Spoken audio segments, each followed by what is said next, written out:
ನಿರಾಶ್ರಿತ ರೈತ ಸಂಘ ಮುಳವಾಡ್ ಹಾಗೂ ಹಸಿರು ಸೇನೆ ಪ್ರಧಾನ ಕಾರ್ಯದರ್ಶಿಗಳಾದಂಥ ರಾಹುಲಣ್ಣ ಕುಕ್ಕಡ್ಡಿ ಅವರೇ, ಇವತ್ತು ನಾವು ಕೂತು 11 ದಿವಸ ಆಯಿತು.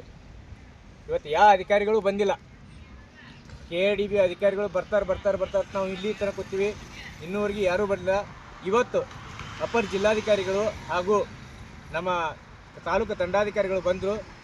ನಿಮ್ಮ ಸಮಸ್ಯೆ ಏನೈತೆಪ್ಪ, ಏನೇನೈತಿ ಅಂತ ಕೇಳಿದಾಗ, ಸಾಹೇಬ್ರ ನಮ್ಗೆ 2010 ಅಕ್ವೈರ್ ಮಾಡ್ಕೋತಾರೆ 4318 ಎಕರೆ. ಅದನ್ನು ಹೊಳ್ಳಿ 2012 ಕೈ ಬಿಡ್ತಾರೆ. ಕೈ ಬಿಟ್ಟು 28/4 ಅಧಿಸೂಚನೆ ಹಿಂಪಡೆದು 1088.7 ಎಕರೆನ ಡಿನೋಟಿಫಿಕೇಶನ್ ಮಾಡ್ತಾರೆ. ಡಿನೋಟಿಫಿಕೇಶನ್ ಮಾಡಿ ಹೊಳ್ಳಿ ಅದೇ ಇದರ ಬದಲಾಗಿ ಅಂತ ಹೇಳಿ 3230 ಎಕರೆಯನ್ನು ಅಕ್ವೈರ್ ಮಾಡ್ಕೋತಾರೆ. ಅಕ್ವೈರ್ ಮಾಡ್ಕೊಂಡಿಂದ 3230 ಎಕರೆ ಭೂಮಿಯನ್ನು ಅಕ್ವೈರ್ ಮಾಡಿಂದ ಇದಕ್ಕೆ ಯಾವುದೇ ರೀತಿಯಾದ ಜನರಲ್ ಅವಾರ್ಡು ಮಾಡಲ್ಲ, ಕನ್ಸಲ್ಟ್ ಅವಾರ್ಡು ಮಾಡಲ್ಲ. ಖಾಲಿ 100 ರೂಪಾಯಿ 2 ಬಾಂಡ್ ತೊಗೊಂಡು ರೈತರಿಗೆ ಪರಿಹಾರ ಕೊಡ್ತಾರೆ. ಅದು ಹೆಂಗೆ ಇನ್ಸ್ಟಾಲ್ ಮ್ಯಾಗ ಕೊಡ್ತಾರೆ ಹಂತವಾಗಿ. ಈ ರೀತಿ ಹಂತವಾಗಿ ಕೊಟ್ಟ ಮೇಲೆ ರೈತ ಎಲ್ಲಿ ಭೂಮಿ ಹಿಡಿತಾನ? ಭೂಮಿ ಹಿಡಿಯೋಕ್ಕಾಗೋದಿಲ್ಲ.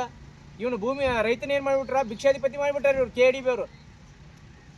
ಅದರ ಉದ್ದೇಶಕ್ಕೆ ನಮಗೇನೈತಿ, 2013 ಆ್ಯಕ್ಟ್ ಪ್ರಕಾರ 20-24 ಲಕ್ಷ ರೂಪಾಯಿ ಭೂಮಿಗೆ ವ್ಯಾಲ್ಯೂಯೇಷನ್ ನಮ್ಗೆ ಅವಾರ್ಡ್ ಮಾಡಿ ಪೇಮೆಂಟ್ ಮಾಡಬೇಕು. ಅವ್ರು ಕೊಟ್ಟಂಥ ಅಮೌಂಟನ್ನು ಮುರ್ಕೊಂಡು ಹೆಚ್ಚಿಗೆ ಏನು ಬರುತ್ತೆ ಅಮೌಂಟಿಗೆ 18% ಬಡ್ಡಿ ಹಾಕಿ ನಮ್ಮ ರೈತರಿಗೆ ಪರಿಹಾರ ಕೊಡಬೇಕು. ಆ ಪರಿಹಾರ ಕೊಡಬೇಕು ಮತ್ತು ಯೋಜನಾ ನಿರಾಶ್ರಿತರ ಸರ್ಟಿಫಿಕೇಟ್ ಕೊಡಬೇಕು, ನೋಂದಣಿ ರಿಯಾಯಿತಿ ಪತ್ರ ಕೊಡಬೇಕು ಮತ್ತು ರೈತರ ಮಕ್ಕಳಿಗೆ ಭೂಮಿ ಕಳ್ಕೊಂಡ ರೈತರ ಮಕ್ಕಳಿಗೆ ಒಂದು ಸರ್ಕಾರಿ ಅವರ ಶಿಕ್ಷಣ ಅನುಗುಣವಾಗಿ ಸರ್ಕಾರಿ ನೌಕರಿಯನ್ನು ಕೊಡಬೇಕು. ಇವೆಲ್ಲ ನಮಗೆ ಪರಿಹಾರ ವಿತರಿಸ್ತಾನೆ. ನಾವು ಈ ಜಾಗ ಬಿಟ್ಟು ಹೇಳೋದಿಲ್ಲ.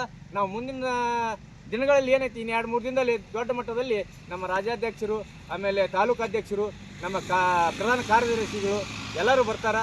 ಮುಂದೆ ದೊಡ್ಡ ಮಟ್ಟದಲ್ಲಿ ನಾವು ಹೋರಾಟ ಮಾಡ್ತೀವಿ ಅಂತ ಹೇಳಿ ನಾನು 2 ಮಾತುಗಳನ್ನು ಮುಗಿಸ್ತಾ ಇದ್ದೀನಿ.